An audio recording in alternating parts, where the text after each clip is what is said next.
War Eagle War Rapport family, I'm your host, C Dub. And today we ask, has Bryan Harsin turned over a new leaf in year two? Speaking of turning over a new leaf, will Auburn improve its passing offense in year two as well? Specifically, the deep ball. We'll discuss that all more in today's Weekend Tailgate. Let's go. You are now listening to a War Rapport Weekend Tailgate, brought to you by University Ace Hardware. It's your boy, I Jones. Be Will, C-Dog, Mike G. Get ready, sit on back as we bring you the War Rapport Weekend Tailgate.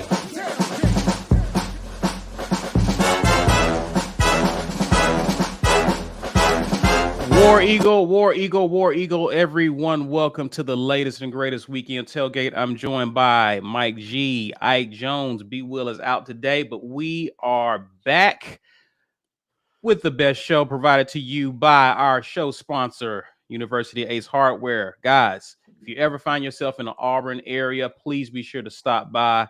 They're located across from the Auburn Mall, 2101 East University Drive. Please be sure to drop in and let them know that your friends from the War Rapport sent you there. Also, we appreciate you guys hanging out with us on a lovely Sunday.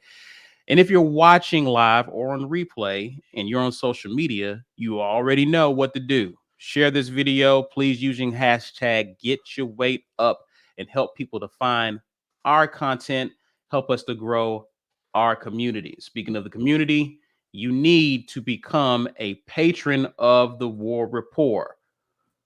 Somebody's going to tell you how to do that. That's me. I'm all about telling y'all how we can get in here and make the War Rapport better with your help, right? So we need you all to support us or become a patron, man, because the patrons get all the good stuff.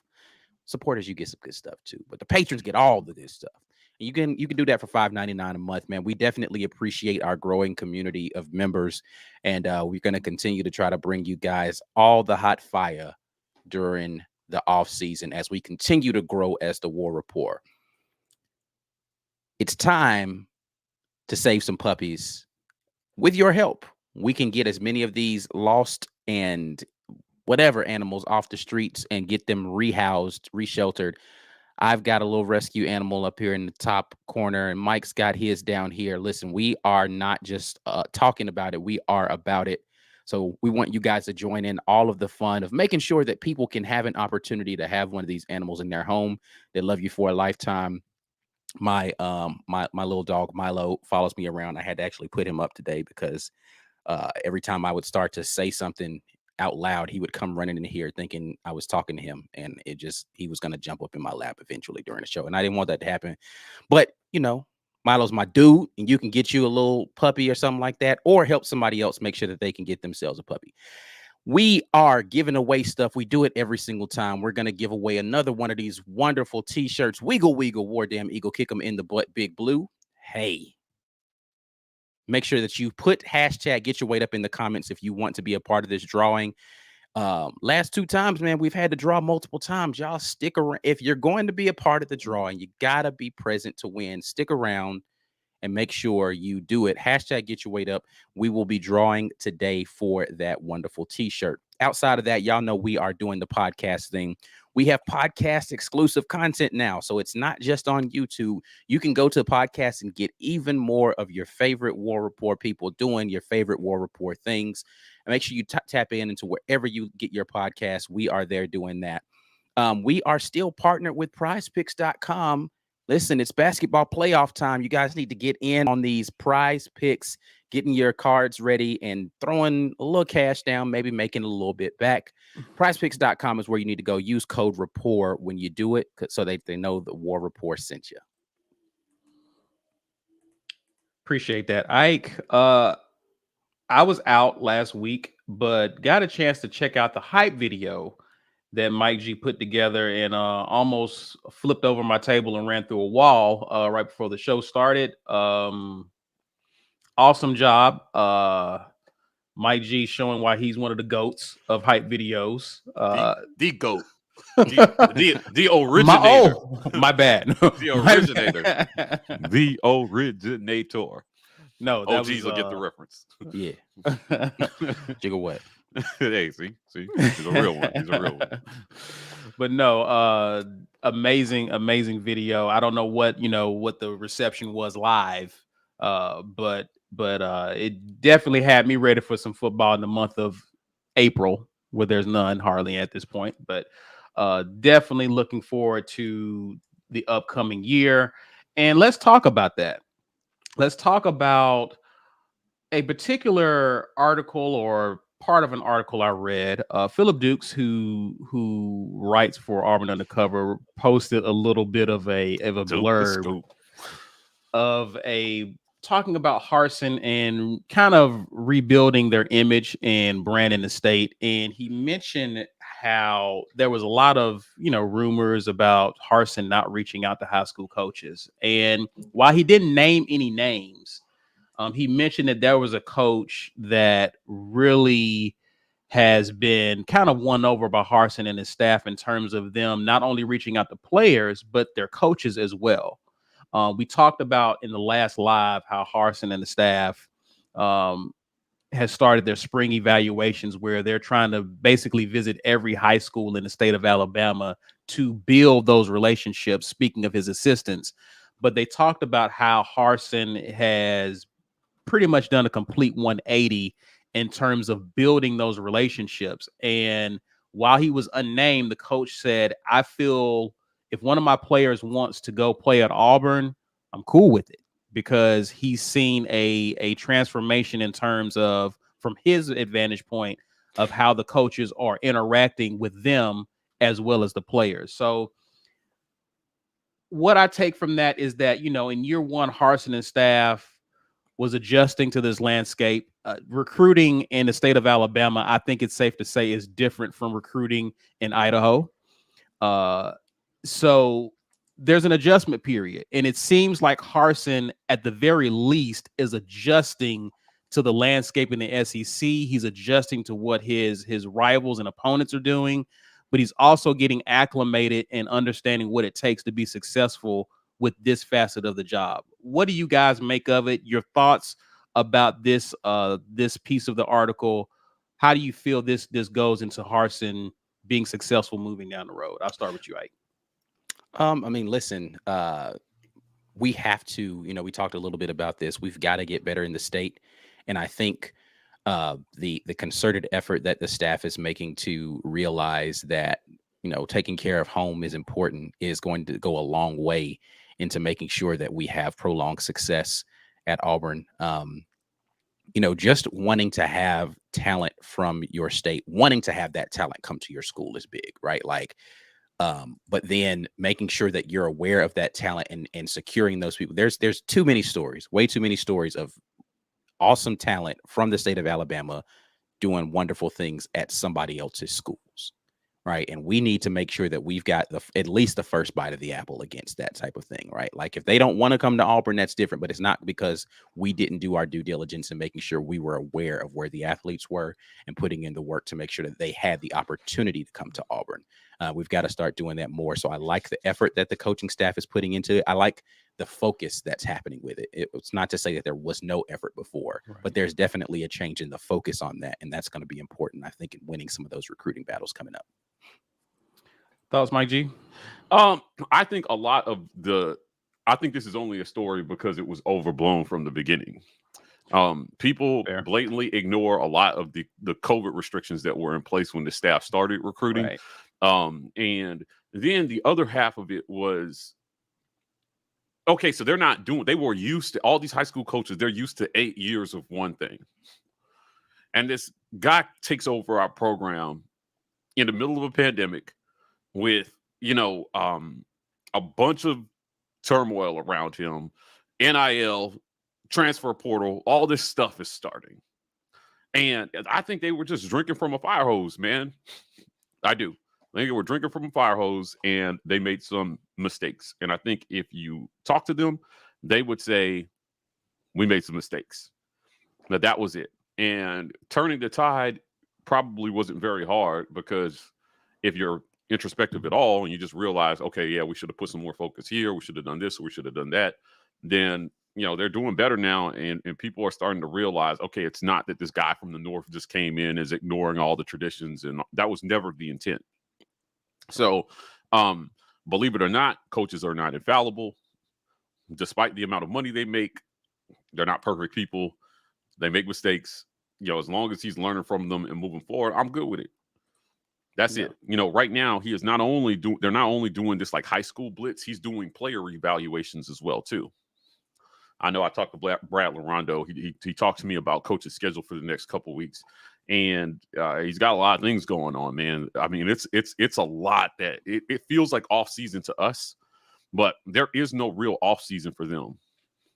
Alan Green talked about this too when Ike and I interviewed him, about how like during the offseason, there's off season to us, but to them, there's no off season because there's always something that needs to be done.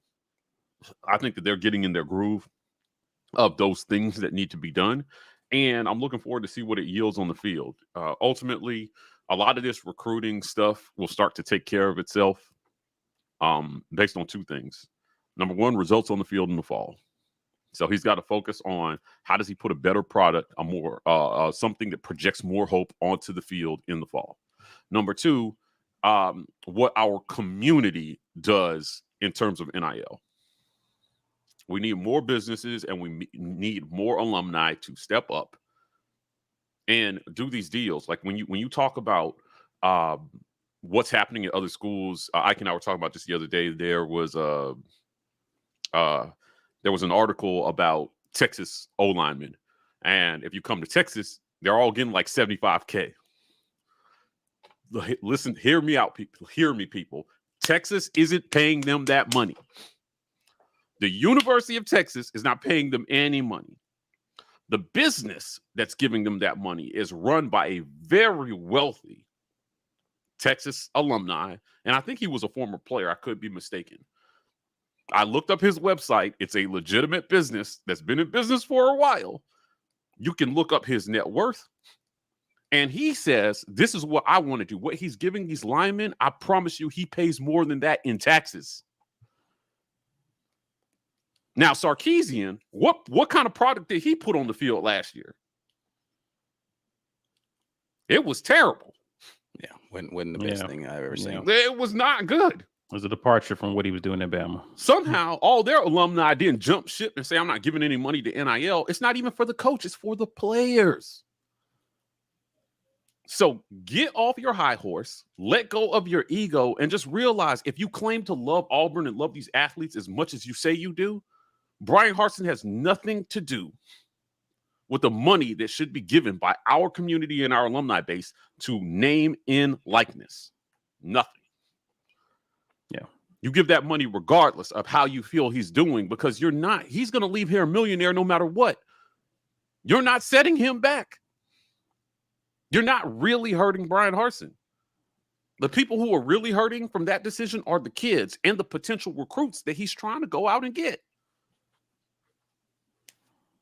Yeah. So you can help this coach with that recruiting while they're on these recruiting blitzes, because he can't talk about NIL. He can't, guys, Ike did a great roundtable discussion about the effects of NIL on, if you haven't seen that, please go watch that video. We got perspective from different schools. Penn State was up in there. Oregon was up in there. What school is the girl from? She is with the ACC, but I think she covers North Carolina athletics. And I mean, great perspective from kind of different corners, of the country. We've got some more content coming explaining NIL for people who clearly just don't understand it. But it's going to play a role in recruiting. When he's going to these schools, kids want to know that when they come to Auburn, they will have chances to maximize NIL. But you know who is not in control of it? Bryan Harsin. He cannot tell a kid, if you come to Auburn, we'll get you an NIL deal. That is 1,000% against the rules. He can't say that.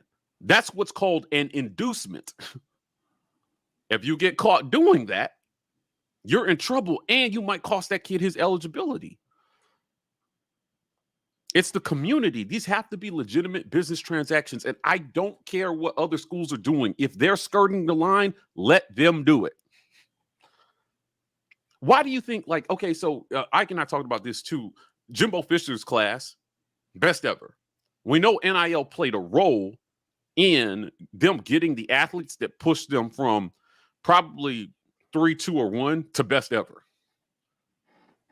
But if you watch the rant where he got so mad that people were saying that his class was bought. Now, part of it was the reason he got upset is because he doesn't play a role in that. Right. He doesn't play a role in that. And they definitely benefited from NIL. That was their community that stepped up and did all those deals. They made it easy for him to say, hey, listen, read an article. If you come to Texas A&M, you won't have a problem getting an NIL deal. Our community is taking care of that for us. Here's the education. Here's what you can do. Here's what you can't do. What I can promise you as a coach is that you'll have a chance to play in the best conference, in the best division in college football. You'll get developed and you'll have a chance to go to the league. Now, while you're doing all that, the community will make sure that there are opportunities for you if you handle your part on the football field to make money off your name and likeness. So, that's got to be part of this message too. I know you asked about, again, this is part of when he's going into these high schools. They're asking this. They're asking this. And we've got to be able to say, yes, there's an opportunity for that, but stay on the right side of the line. Because I'm telling you, all it's going to take is for you to make an inducement to one athlete, and a coach who doesn't like Bryan Harsin hears it, and then it's a scandal. There's so many people who are so misguided on this subject of recruiting and name and likeness and all this stuff. I'm just like, guys, give it some time. Yeah. Give it some time, man. Right? I get it. Other coaches are seemingly hitting the ground running. But you know what? A lot of them were fighting a lot less than what Bryan Harsin is having to fight walking in the door. Right. Billy Napier just sat down and started coaching. Some of these other schools, your fans are frustrated because they feel like when you go to these other places, it's just happening. And here it's not just happening. We all have a role to play. We have some exciting announcements coming in terms of NIL about how you guys can get involved and help. The everyday man will have a chance to be a part of what we're talking about. So I think it's good what they're doing, going out to these high schools, convincing coaches. They're clearly turning minds. They're changing minds. And they're establishing relationships, and they're developing support staff around just that as well, too. So they're putting more resources into that. Bryan Harsin is one guy, and his staff, that's a limited amount of people. It's more than that. Guys, recruiting is a bunch of people going out to a bunch of places, making contact, setting the stage for our coaches to show up. So these high schools, scouting players, talent eval, like all this stuff, man, it's an army of people. Yeah. Trying to get this done. So I'm excited. I'm excited about what it'll bring, but ultimately it won't mean a hill of beans, man, if we go out there and lay an egg in the fall. Kids have to see that the program is headed the right direction and that there's opportunity in coming to Auburn University. And the best way to do that is to show that on the field. Well, with that said, Mike G, let's talk about something that we hope to see improve on the field, and let's talk about our passing offense. There were times our passing offense left a lot to be desired. We did see improvement in certain aspects of it as the season went on last year in 2021. But one of the things that I have belabored has been the deep ball, whether it's a pass that's catchable or guys making the catch. It's been frustrating to see at times, and in some cases it's been almost non-existent, right? So what I want to do is just kind of give some stats, and we kind of break down I want to look at a few things, what Auburn did last year, and then look at what our returning QBs did last year as an idea of what we can expect to see. Okay. So last year, Auburn, of 376, I believe, pass attempts that Auburn made, Auburn only attempted 71 passes that were 20 yards or more last year, 18% of its passes. And want to give you a stat, and I'll show you this graphic really quick, but Auburn total, they completed 25 of 71 total passes of 20 yards or more. That means it traveled through the air at least 20 yards before it was received or hit it, whatever it hit, right?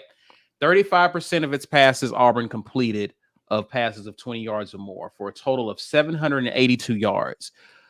Those resulted in a total of 8 touchdowns and 1 interception. Now, let's take a look really quick at how that looked in terms of the direction of these passes. Left side of the field, middle of the field, right side of the field.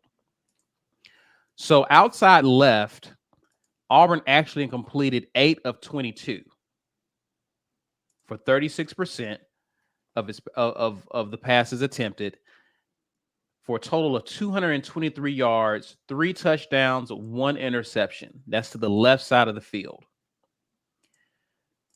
Between the numbers, Auburn, they attempted more, completing also more, 13 of 35 for 37%, 451 yards, 4 total touchdowns, no interceptions. To the right, and I think this is interesting because I've seen this at other schools as well, the attempts are less to the right, it seems. But Auburn attempted 14, completed 4 for 28%, 108 total yards, 1 TD. You add all those numbers up, you have the number I gave you previously. Auburn's 25 of 71, 782 yards, 8 touchdowns, and an interception. The quarterbacks from last year, obviously, Bo Nix, who's no longer with the program, and TJ Finley. Now, we'll give you Finley's numbers in a moment and Calzada's numbers in a moment. But what do we make before we get to the break? What do we make of what Auburn did last year in the passing game as we kind of relive those moments in some of these games? Real quick, Ike, you asked me about this. Auburn receivers dropped a total of 2 passes, catchable passes, for passes of 20 yards or more. There was only 2 drops for the deep balls. Okay. The returning receiver who was targeted the most is Shedrick Jackson. I figured that would be it. Kobe was the leading, but he's not coming back next year. Right. So Shedrick was next there. He was actually targeted a total of 14 times, 2 receptions for a total of 66 yards. Okay. So when we think about our passing offense, and it seems like these coaches, as the year went on, had a better understanding of who could do what in our passing game. Is that a fair assessment? What do you make of that, Ike, when you see those numbers?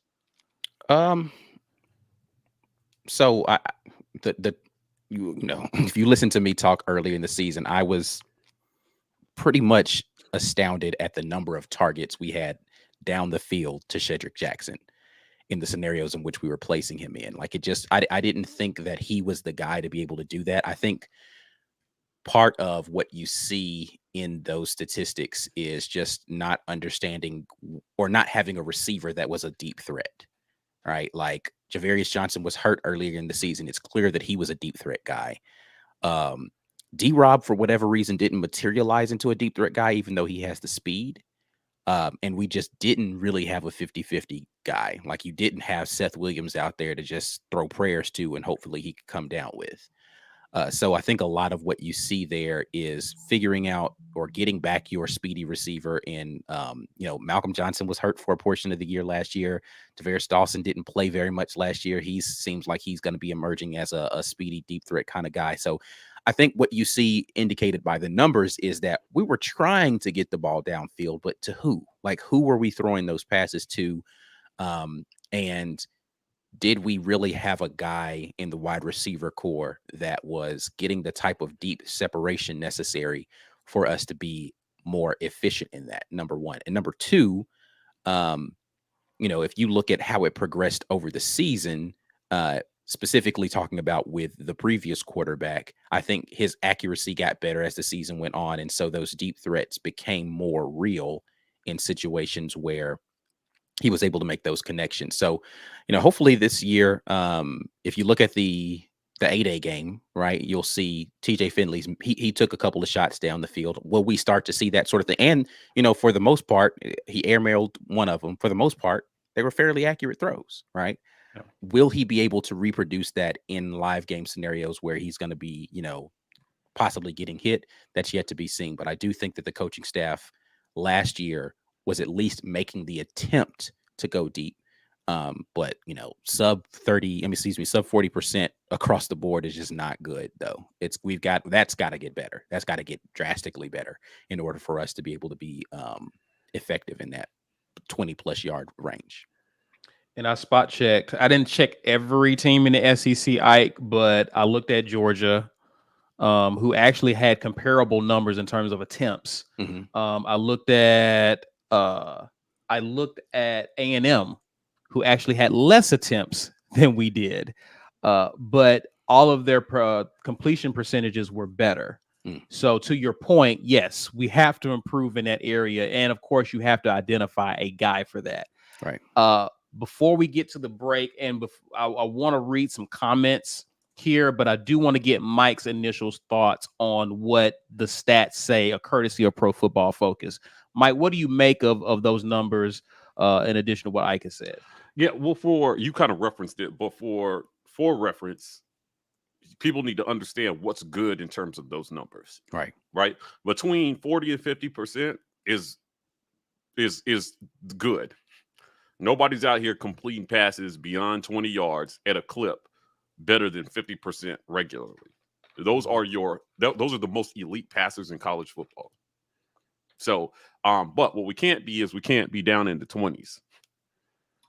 If you're, starting to approach the the high 30s, you're inching the right direction. But ideally, if we have a passer that's about 45% coin flip every single time, that means that he's giving the receivers a chance to catch the ball, and they're winning at least half of the time.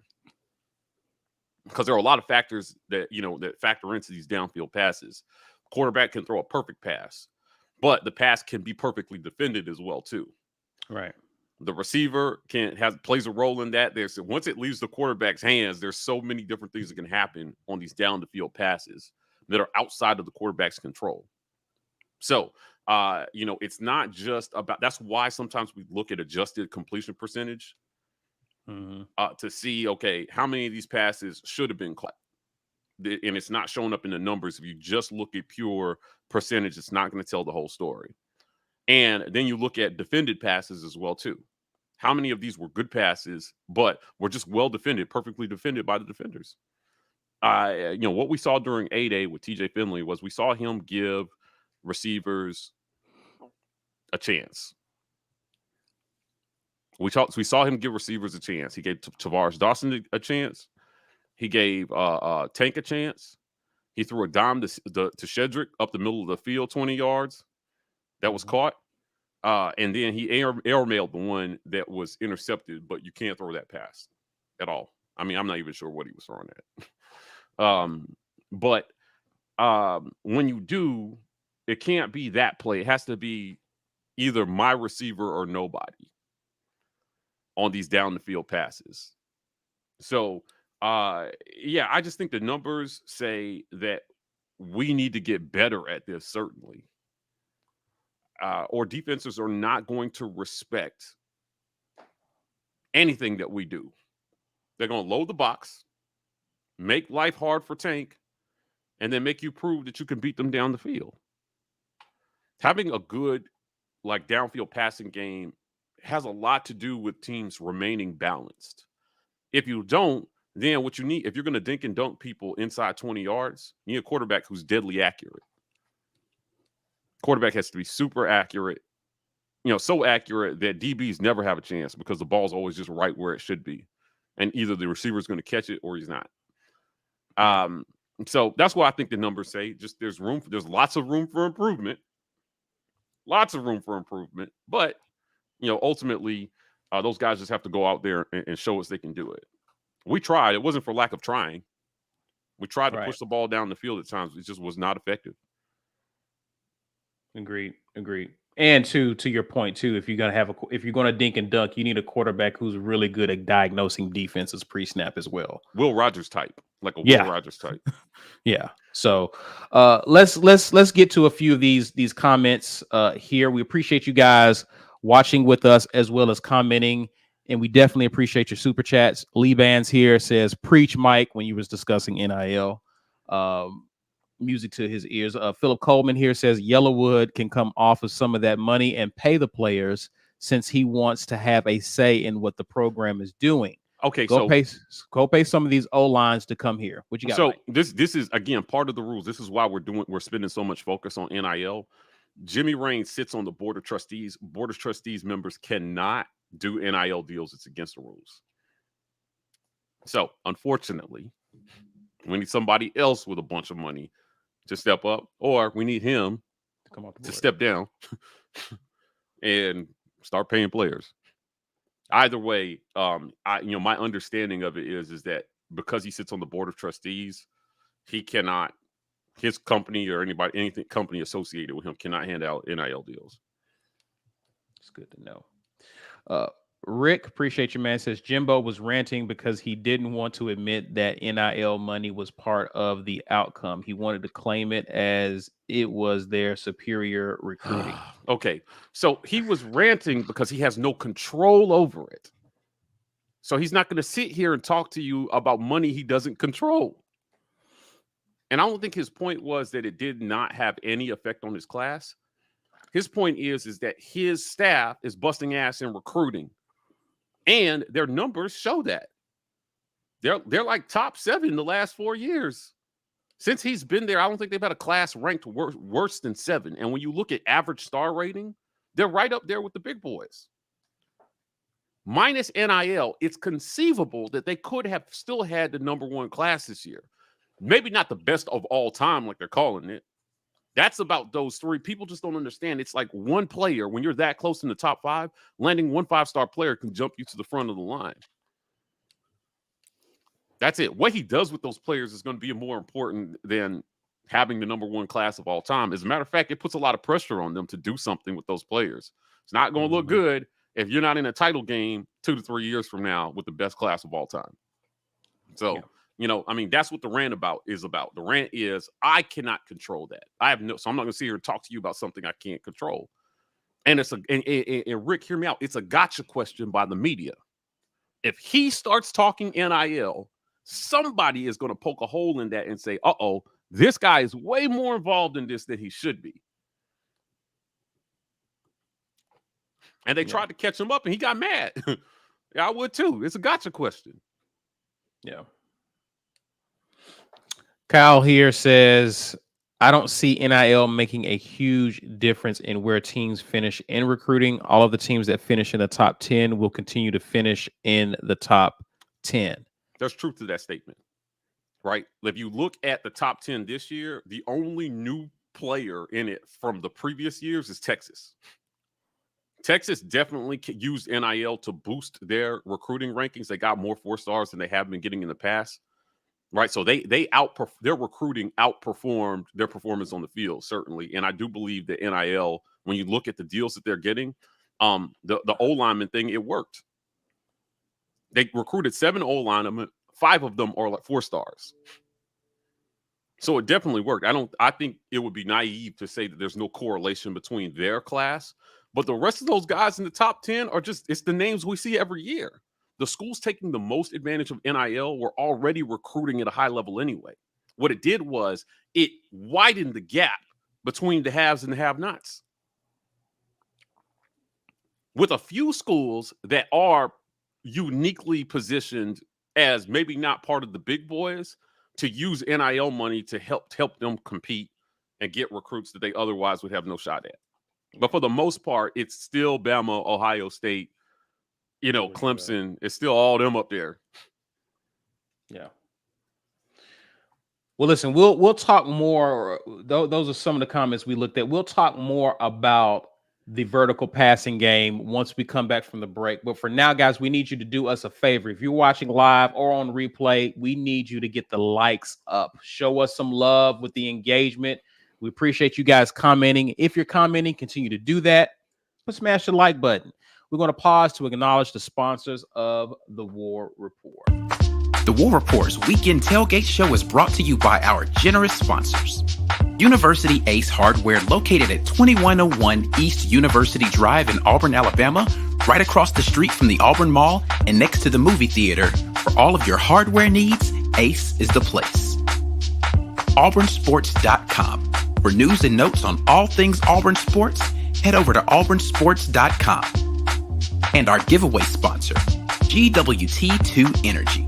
If you want the best in the business at restaurant logistics, check out our friends at GWT2Energy.com.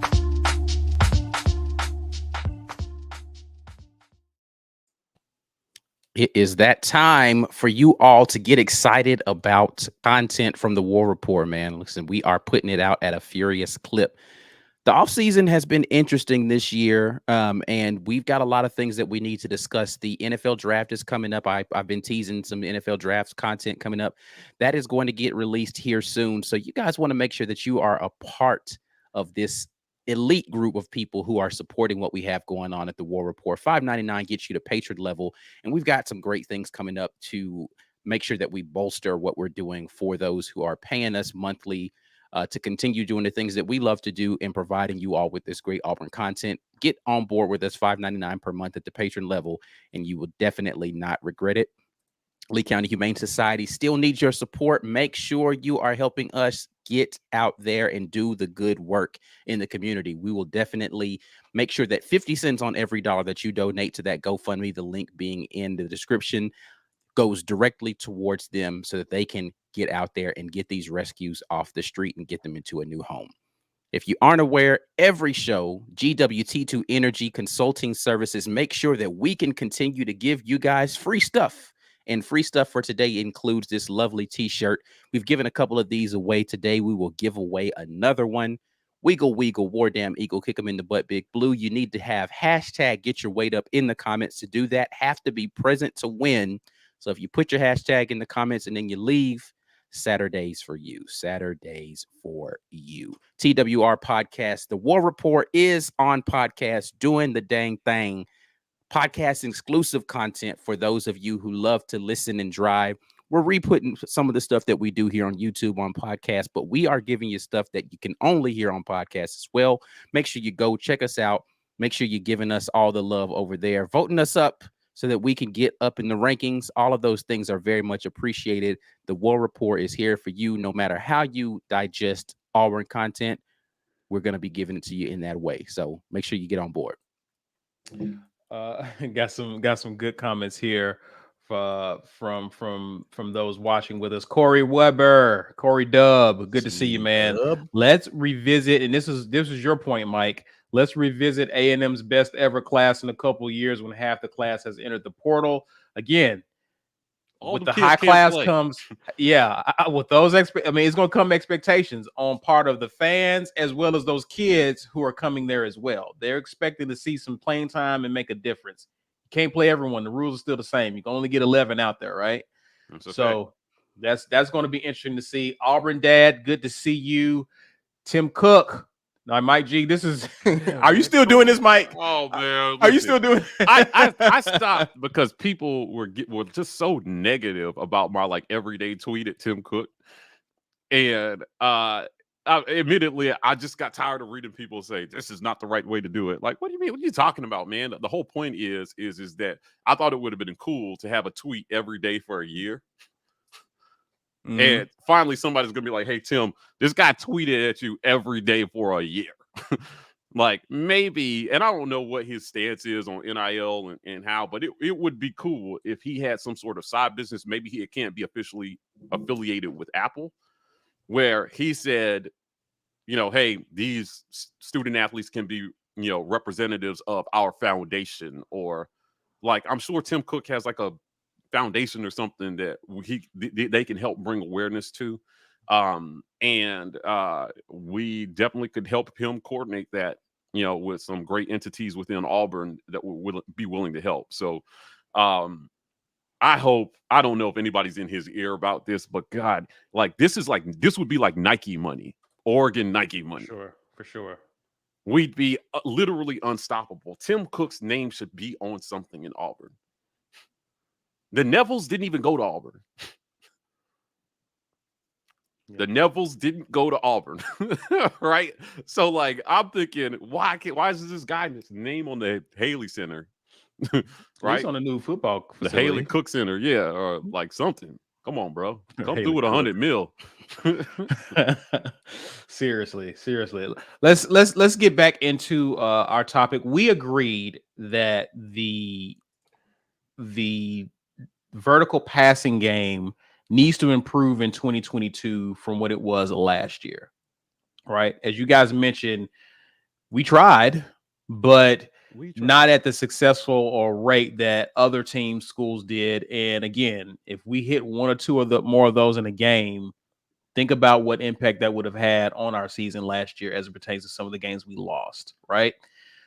Let's look at the returning QBs. And of course, who's going to be missing from this is, of course, Holden Garner, who's a true freshman this year, and Robbie Ashford, who has yet to really play any real football at this level.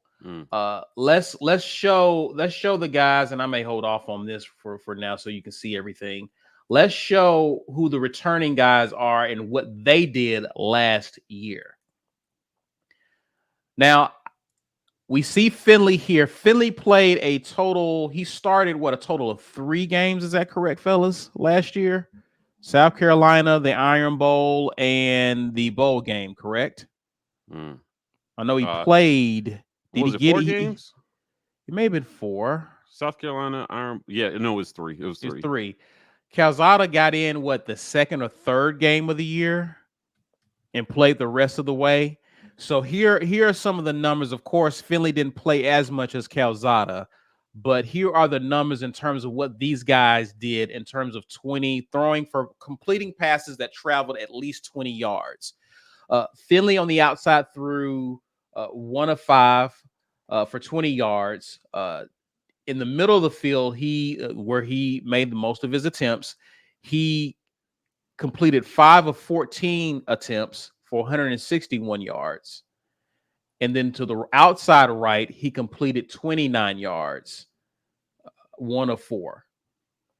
Calzada last year for A&M completed 5 of 12 for 135 total yards and 2 touchdowns. In the middle of the field, he completed 8 of 17 for 290 yards, 2 touchdowns, and an interception. I remember one of those passes. And to the outside right, he completed 3 of 9 for a total of 90 yards and 2 touchdowns. All right. And of course, these passing stats are courtesy of Pro Football Focus. As we look at who we have coming back, the QB competition that's at stake. Again, we don't know what Robbie Ashford can do. We didn't really see. I think he completed a really good. He completed a pass across the middle to Capers, who took it. It wasn't exactly. I don't think that was a 20+ yard throw. I think it was intermediate, but he just took it and made it a long play. We don't know what to expect really in 2022, but we know what we're working with in terms of what the guys have done last year. What do we make of the passing game? And Mike G has already stated the importance of having a vertical threat that opposing teams respect. When we look at what these guys have done last year, what do you make, Mike G? I'll start with you, of the competition and what's to be expected of these guys in the summer and fall going into the upcoming season. Competition. First of all, just happy that we can use that word this offseason. Competition. Guys competing. these down the field numbers that we're looking at. Like I said, can we put the numbers back up? I want to look at Calzada's numbers. Oh, sorry. There you go. So when you look at Calzada's numbers, right? 5 of 12, 8 of 17, 3 of 9. That's exactly what I was talking about in terms of, where accuracy normally is for these guys. And I'm doing some quick math here. So he had a total of 38 passes downfield, right? And he completed 16 of them. Right. So he was 16 of 38, which is about 42% passing. That's where we need our guy to be this year. And I think that's part of what gives him the edge, a little bit of an edge in this quarterback race. Conversely, if you look at, even though it's a much smaller sample size, right? If you look at Finley's numbers, he made 23 attempts downfield. He completed 6 of them, right? So he was 26% passing beyond 20 yards. That's right where we cannot be. We will fail miserably if our down the field passing is sub 30%. Can I add something real quick, Mike G? Sure. I'll let you continue. His adjusted completion percentage of passes, this is Zach Calzada, was 50%. Okay, so there were a few passes that he threw that should have been caught. If you think about that, right? So the difference between 42% completion percentage and where he would have been if those adjusted completion percentage passes would have been caught, that's 3 passes. That's 3 passes that he threw down the field that should have been caught and weren't for whatever reason. So Finley's for the record, got a bump of 34.8% in adjusted completion percentage. Still not great. Yeah, that's like still that's not like one great. pass. That's like one pass. Yeah. Let's say one pass, right? So of the again, the 23 passes that he threw down the field, if you just say like 7 of them got caught, which would be the extra one, that bumps him up to like 31%. So it's pretty close. It's about 1.5 passes. So he doesn't get the same bump. And this is why I think we cannot disregard how Zach Calzada factors into this race. Yeah. Because you have a whole season of tape. And Caesar, it was game 2 that he took over and Haynes King got hurt. He threw 38 passes in that game. It was Colorado State, right? Or Colorado. Yeah. Colorado. So he came in versus Colorado. They won that game 10-7. He did not have a good game that game. Yeah, he was 18 for 38 for 183 yards and 1 touchdown, no interceptions. Very low QBR. But again, got called off the bench, and I'll give him that. Now, his completion percentage on the season was disappointing, but he also played behind one of the worst O-lines in our league last year by the numbers. They replaced everybody going into last season on their O-line. Everybody. Yeah. So all their starters left, and it was rough. It was rough goings for him. Now, it's going to be super important. Now, if you remember our game versus him, there was a critical down the field pass that he hit. And we missed almost all of ours. But when the game was on the line and they needed to keep a drive going, he completed a pass down. He threw a perfect pass down the field and it got caught. We need our quarterbacks to do that this year. It's going to be a really long season. We have to improve, and there can't be any excuses from any side on this. I don't hear about the O-line. I don't hear about the receivers. I don't hear a quarterback. Everybody just needs to do their job and get this done in 2022. Everybody.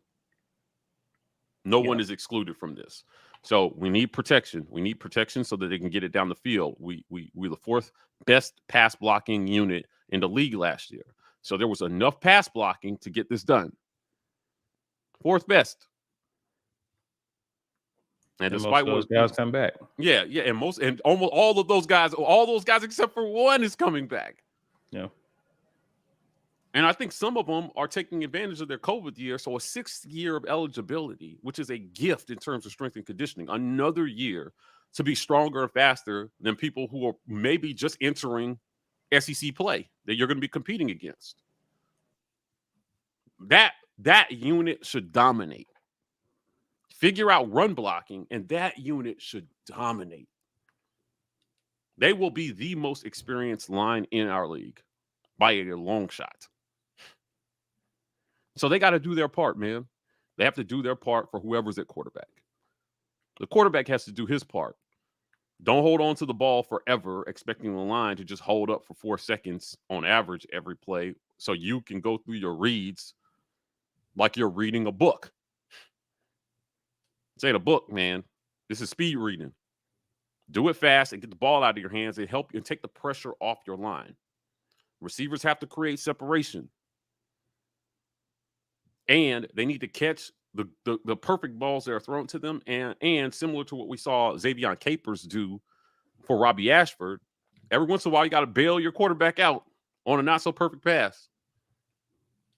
Everybody has a role to play in this thing, man.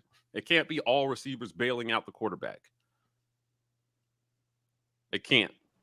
And it can't be the quarterback running around trying to make plays because the line is breaking down constantly. And it can't be the line having to block for 4 seconds on average, which is a lifetime in college football, to give you time to go through your reads. So it's just a whole team effort. Last year, I feel like a lot of people felt like I let the line off the hook completely. And it wasn't the case, man. It was just a lot. They were performing better. They were taking the line and the receivers were taking much more of the blame than was there. The truth was all 3 units had something to do while our passing game was not what it should have been. We were inconsistent on every level. And honestly, of the 3 units, the line was the most consistent. The receivers and the quarterback were not. So I would say if you're looking at last year, it was line was the most consistent, and it was a tie between quarterback and receivers with inconsistency. We just have to do better, man. This is year 2, and that jump that we talked in our last live stream, we talked about the year 1, year 2 jump. This is what I'm looking for in this 1 year 2 jump. And then watch Tank. If we fix this, watch Tank get off. Tank could blow up this year. Yeah. If we could just take the pressure off the run game some and just let him do his thing so that when they don't know what to expect. Right. Then get the ball in the hand of your playmakers. During A-Day, I was happy to see it got called back on a penalty, but it was cool watching Malcolm Johnson on the end putting a spin move on a guy getting upfield. Think about how little we saw receivers just make plays with the ball in their hand last year. Yeah. I mean, like a guy he should have been dead to rights. He put a spin move on the guy and got upfield like another 8 yards. We need that, man. We need that from our receivers this year. I was excited to see Xavier Capers go over the middle and make 2 tough catches. When there are bodies flying all around you, it's difficult to concentrate and make some of those catches. So, there were things to be excited about. We didn't see Zach Calzada, and I feel like he's starting to be forgotten in this quarterback race. There's a lot of Robbie Ashford hype, and rightfully so. I think he earned it during A-Day. But don't forget about Calzada. I think based on the numbers that we just saw, he shows very clearly what he brings to this quarterback room. Right. Those are critical passes downfield that might be the difference between 6 wins and 8 wins. Those numbers in and of themselves, we know it's on a different team, but if you take those numbers and put it orange and blue around them, it changes our offense. Mm-hmm. That does. You have to respect all facets of our offense. Ike, you made this statement a while back, and one of the things that you have noticed about Harsin in terms of what he's looking in his quarterbacks is a big arm. Mm-hmm. And when you look at Calzada, you look at Finley, and now Robbie Ashford, we know that there's competition to be had this summer and fall. And the guy who becomes the guy has to put up the numbers. He has to make the passes. How do you feel about our QB room going into this summer and fall in terms of being able to achieve that feat? I mean, listen, Mike said it. I think Zach Calzada is the X factor here. We can look at the other side of his inaccuracy issues for his intermediate and short passes. But him being able to have down the field accuracy, I think just it puts him in the conversation firmly because, for the arm that TJ has, his accuracy is questionable down the field right now. Yeah. And so I think that whoever is going to be the starter, in my opinion, is going to be the guy who can punish teams down the field the most frequently, because that's what you're going to need in order to make the run game go. You have to have the deep shots effective. And if he's going to hit him at a 50% clip, if half of the throws he makes over 20 yards are going to be complete passes, that's a nightmare for a defense. If you've got a running back like Tank Bigsby or Jarquez Hunter's a home run waiting to happen, right? Like if he gets a sliver of daylight, he could house that thing. And he's shown that he can do that. Not just in the Alabama State game where he had the 97-yard situation, right? But like the LSU game where he had the late run. It didn't go all the way to the house, but he definitely got us in position to be able to make that game the eventual game-winning score that he punched it in on. Penn State where he hurdled a guy, right? Like that's game-breaking situations, and we know what Tank Bigsby can do in the open field. So if you've got your quarterback able to deliver at a 50% clip, that just changes what you can do offensively completely.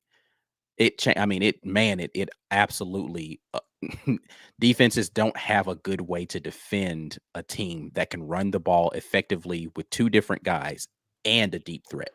Mhm. Like it opens up that middle of the field stuff a lot more, just because you're going to have your safeties have to play further back, right? Just to Mhm. make sure they're not getting beat deep. Your linebackers have to be responsible for the running back. So they're either going to be coming downhill to stop the run, or they're going to get burnt right over the middle because they're doing that. So they're going to have to stay back a little bit more, which means your screen game is more effective, which means your short run game is going to be more effective. Your tunnel screen stuff, like it changes the complexion of how you can play football. Just being able to make a defense say he's going to hit one of these. Yeah, your tight ends eat, right? Like Yeah. in the Yeah. scenario you're describing, your tight ends can eat. Yeah. So the defense just isn't squatting on your underneath stuff anymore. You They can't. can't do that anymore. Yeah. So again, it just changes what you're able to do offensively, just because you understand the guy who's sitting back there. If I give him any time whatsoever, he's gonna burn me eventually. No matter like you and so what you're likely going to see is defenses are gonna have to start blitzing more. You're gonna get more and more blitz situations popping up, which means again, if you call the right screen at the right time during the blitz, or you call the right quick pass to the outside during a blitz, and I trust Bryan Harsin's offensive mind to be able to diagnose those things and say, okay, this is how they're attacking us. This is how we're going to adjust. Yet to be seen how he does it here at Auburn, but I do think in the past he's shown an ability to do that in his previous offensive coordinating stops. Mhm. So we'll see how it translates next year. And again, I don't think that it's a lack of us having athletes who can be game breakers, who can just take a 5-yard route and turn it into a 30-40 yard situation, 50-60 yard situation, right? So again, if defenses are having to play boom or bust defense with us, meaning they're just going to have to blitz us consistently and hope that somebody doesn't make a play, that's where I think Zach Calzada's got to get better, right? What Mike talked about, your deadly accuracy on those short routes. If he's able to do that sort of thing and get better at hitting a quick slant, because defenses are like, all right, great, we can't give him time because he's going to throw the deep route. All right, great, we'll just take the 5-yard one and take that one to the house. And we have the athletes to do that, but the quarterback accuracy has to be better there. So that's the thing. If Zach Calzada has gotten better at that, which to be determined, right? He's been throwing with the guys at least. So maybe he's building some of that chemistry. But if he can do that better this season, Auburn's offense can be something special to watch. But again, that's a lot of ifs. We don't know. We haven't seen it yet. Yeah, you can apply that same if to TJ. If TJ gets accurate with Yeah. with the deep ball, like it's Correct. just- Yeah, that's what I'm saying. If you flip that, because Yeah. TJ's short and intermediate accuracy is actually pretty good. Like he's pretty good on his short route stuff. He throws, the out route really well. He throws the quick slant fairly well.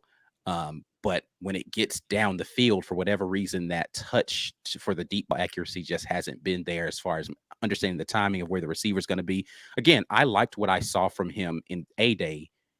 If you look at the total number of passes that he had that traveled beyond 20 yards in A-Day, right? That's an improvement in what you previously saw from him last season, right? So people saying, I didn't see any improvement in TJ.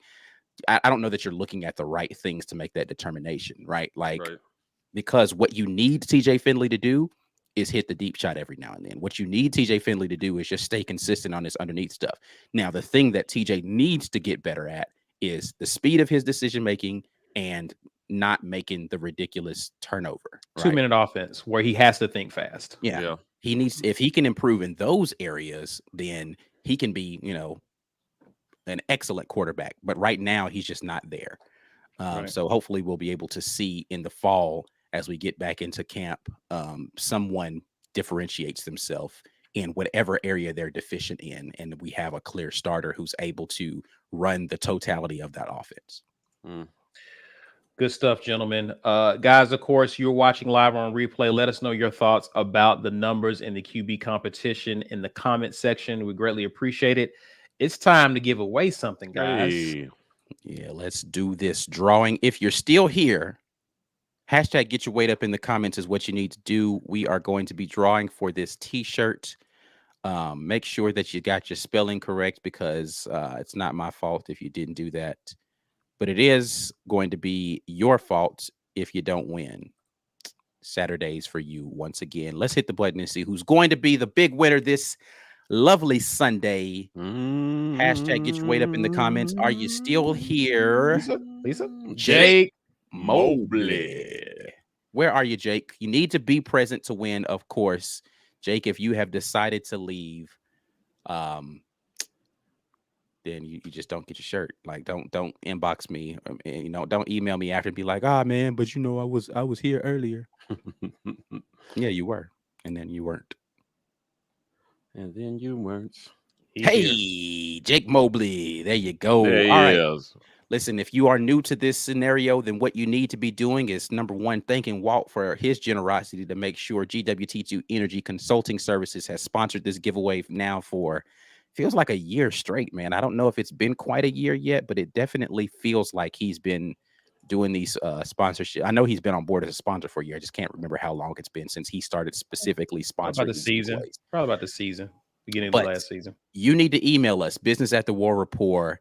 Make sure you give us your t-shirt size and your address, because otherwise you still can't get your stuff. So you still have one more responsibility left to do, which is emailing us with the correct information. And we will send you your shirt, again, courtesy of GWT2 Consulting Services. Walt, we appreciate you as always, sir. Indeed. Before we get out of here, I don't know if you guys had anything else. Want to go through this? Zach, we appreciate you watching with us and appreciate you commenting. All TJ has to do is relax his back foot when he plants it. If he can control his back foot when he plants it, he'll hit his long passes. Ike, thoughts on that? Or Mike? It feels like he's just way jacked up on some of them passes, man. Like adrenaline is flowing. I won't claim to know a bunch about the mechanics, of that in particular, or how they're coaching that. But certainly I do feel like part of that is about getting, when you're talking about putting touch on the ball down the field, and the right touch on the ball. I mean, there's probably some truth to that, right? He just needs to relax a little bit and, make a good pass. Yeah, I mean, he's definitely got some mechanics that he has to work out, but I think it's for him going to be about reps and the relationship that he's built with the receivers, just understanding where they're going to be, when they're going to be there. So he's gotten more time with them. And again, I think we've seen the progression of that, right? Like, I know A-Day is one game, but it's still a game where he was able to go out there and make better, more accurate throws down the field. And so I think he's gotten better at that. The decision making is where he's got to improve. And so hopefully he'll continue to make good decisions as his accuracy continues to get better, or that rapport with the receivers continues to improve. Mm-hmm. Walt says, new t-shirt. This ain't the library. This is football. In terms of TJ reading defenses. I'll forget which one of you guys said that. I was like, yeah, you ain't reading the book back there. Yeah. Right. This ain't the library. This is football. Man. We can't give you all that time to read. Just, you got to make quick decisions. So you got to read faster. Big Blue says Calzada also hype at the B-ball games with Derek Hall and Jarquez Hunter. Maybe he emerges as a positive leader for the locker room. Thoughts on that, gentlemen? It was good to see him building camaraderie with those guys. But it's going to take a lot more than jumping around the student section to be a leader on the football field. And I think as one of the things that I think helps Zach Calzada a lot is that if he gets into a game and he does the type of things that he did at Texas A&M, which is allowing himself to take big hits while still delivering big plays, that endears you to your team even more. You understand that you've got a fighter back there at quarterback, because that's what made Joe Burrow popular at LSU that first year before he became, Joe Burrow, the Heisman winner. That first year at LSU, he was getting abused often behind the LSU offensive line, but he would pop back up every single time and go out there and make a big play for his team. Those types of things make guys get excited about their QB. Our QB ain't no punk back here, right? Right. Calzada, he's willing to do that, man. And so I think people will play for him when they realize what kind of metal he's made of. But it's definitely good to see him out there having fun and being a college student and enjoying the experience in Auburn. Facts. Got a good question here for you guys by Kyle Sweat. Appreciate you, man, watching with us and commenting. What do you think will lead to a better season if you had to pick one? Much improved run blocking or deep ball accuracy? I'm going to pick deep ball accuracy. I think the two play they actually go hand in hand with better run blocking at the point of attack, and then being able to just mash and get up to the second level is something our offensive line can absolutely improve on. There's a lot of stalemates happening, but I think the deep ball accuracy makes your run game a little bit easier to block for, right? Because again, it changes the way. I don't think people realize the half a second, 1 second false step that a defender makes because he's being sucked in by a play action pass, how that changes what you're able to do deep as far as wide receivers getting open behind a linebacker or behind a safety, or the how slow you are to come downhill against the run as a safety or a linebacker, being affected by the fact that there's a guy who can go blowing past you and the quarterback can accurately. Those are very symbiotic relationships on an offense. So I think for me, the deep ball accuracy will improve our abilities to do that if we scheme it open, because good God, guys, if you watch the film with us last year, we schemed a lot of guys open last year that we just absolutely missed. Either the quarterback didn't see them or they didn't deliver an accurate pass to them, right? And so if you continue to scheme guys open, the quarterback makes the right read, right throw, it changes what the run game will look like, because now teams know I can't just commit my focus to the run, because if I do, we're going to get burnt. Right. That we're going to get burnt often. Right. So it absolutely, the Texas A&M game is a perfect example of this. Texas A&M kicked more field goals than us, enough to win that game, right? Without the touchdown, because in the instances where Zach Calzada could make the deep throws, he hit them. Right. The 2 or 3 times he needed to, got them in field goal range, put them in a position to win that football game. Yeah. That was literally the difference in that game. They didn't score an offensive touchdown, but he put them in field goal range enough to win it, even without that defensive touchdown. And I think another thing, reason why I agree with you guys on this is because the reason we were able to scheme guys open is because opposing defenses play the percentages. They know what Tank can do with the ball in his hand. Right. if we haven't shown that we're able to burn people, then I'm more likely to play downhill a lot faster. There Right. were things we did on watch the film. We showed guys not necessarily maybe having 8 or 9 in the box per se, but they're like right outside the box, right? So they're playing downhill. They're playing one speed. But the moment you have to make them hesitate, or they have to play you more balanced and evenly, you're able to do more things with your offense. Tank was clearly our best player, but we couldn't give him the ball because where was he going to run? There was more people to block than you had blockers. Right. So when you force them to play on the back end and respect that, then your run game does begin to have more success. And I think a lot of what we saw was just teams. I mean, we haven't coached football at all, but we know how to defend Auburn based on our talent level and what we can do. These guys have been doing it for years, so of course they're going to follow that game plan and make Bo Nix or Finley or whoever beat us last year. Yeah, right? listen, it was real simple. No team we played respected our ability to pass the ball down the field. No. Right? Yeah. And so some games we made them pay, and other games we didn't. But either way, we never put enough on tape for them to consistently say, you roll the dice the other direction. So in the games where we got good Bo, we killed teams. Arkansas. Yeah. First half of Ole Miss. When we got first half Mississippi State. Yeah. Yeah. I mean, we got in those games where we got the good, we looked almost indefensible. Yeah. And I mean, no, we were indefensible in the first half of all of those games. Yeah. It was almost silly. It was like okay, why can we not be this team for the entirety of games for the entirety of a season? Because it looked ridiculous. It was just like, yo, they're doing whatever they want to out here on the field. Yeah. And because you got the athletes to do it.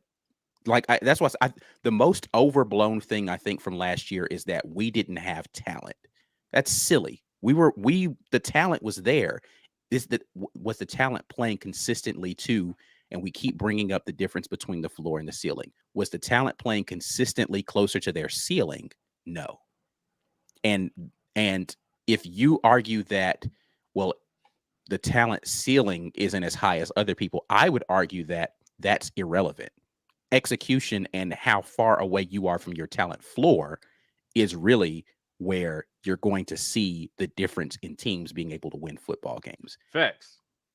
That's it, man. That's all I'm saying. It's just, when it was good, we saw what this team could be. And when it was bad, but either way, we never did it consistently enough for nobody saw the tape from Arkansas and said, oh, we got to start guarding the downfield pass. That was an outlier in the totality of our season. Right. Yeah. And we caught Ole Miss with it, but if you were studying the Ole Miss tape, you saw the first and the second half. You saw both ends of that. You said, yeah, they did it in the first half, but they didn't do it in the second half. Then we go into Mississippi State, and that's exactly what showed up. First half brilliance, second half ineptitude. And their offense was not struggling. No. That's all I'm saying. I'm just like, yo, it is what it is. At the end of the day, it's one of those things where we have to do it. Just prove to teams that we can do it consistently. Prove that you can do it consistently. Both halves. 60 minutes of football, and it gets easier for everybody. So, is what it is. Good talk, gentlemen. Good talk. I'm looking forward to seeing competition at the QB position and improved results in terms of our vertical passing game. I know will definitely take this offense to the next level. So I'm looking forward to seeing it in year 2. Guys, you got anything else? That's it. Mike G, you got some announcements is it Mike? Is it you, Mike, or who's announcing this? Oh yeah. No, just that. Well, we have an announcement for you guys Wednesday, so make sure you tune in Wednesday, man. We've got some big news coming up about our Wednesday show that we want to kick to you guys. So make sure you tune in Wednesday for some changes with what we've got going on at the War Rapport. Good and bad news, but hey, we'll kick it to y'all on Wednesday. Make sure you're there for that. But outside of that, you need to be doing the necessary, which is getting on board as a member of the War Rapport, because the members of the War Rapport are awesome people, and there is probably a very special spot in heaven reserved for people who join the War Rapport and pay monthly. I haven't confirmed that with Jesus, but but just know that it's probably a thing. Make sure you're donating as well, because there is a special place in heaven for people who look out for animals. So make sure that you are donating your money to the Lee County Humane Society. Visit us on our website. There is a link to how you can do that in the GoFundMe. If you didn't win something today from our giveaway, just know that the shop is always open. I'm adding new random ideas to that shop occasionally. One of those is that t-shirt that we gave away today. Listen, the podcast situation is still going up on a every day. I was going to say on a Tuesday, but it's every day. We got new things going up on the podcast. So make sure you all are locking in with us wherever you get your podcast content. Special shout out to our sponsor, University Ace Hardware, has been on board with us and really been helping us to grow. If you guys are in the Auburn area, make sure you check them out, 2101 East University Drive. Tell them the War Rapport sent you. Just randomly walk up to a person and be like, hey, the War Rapport sent me in here, and then buy something at the register and walk off like a boss. PrizePicks.com has been rocking with us as well. Again, it is NBA playoff time. It's always fun to watch playoff games, but it's even more fun when you got a little something on the line to keep you intrigued with the small things going on in the game. Like, is this person about to hit enough 3-pointers in order for me to win enough money? That's always fun, man. I had a blast doing this during our games, and it's always more interesting when there's a little something on the line. So you guys make sure that you lock in with them as well. Yeah.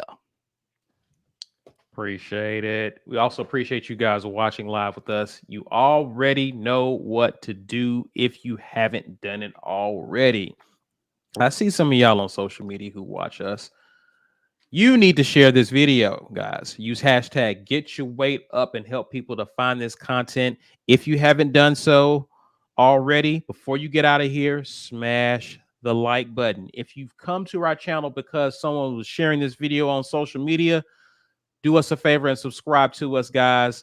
Hit the notification bell. When we do go live, you will be alerted to it. If you want to interact with us on social media, Twitter, IG, Facebook, it's at The War Rapport, and we're TW Rapport on TikTok. That's it for now, guys, but we will definitely see you later this week. But until then, enjoy the rest of your weekend. And as always, War Eagle. War Eagle.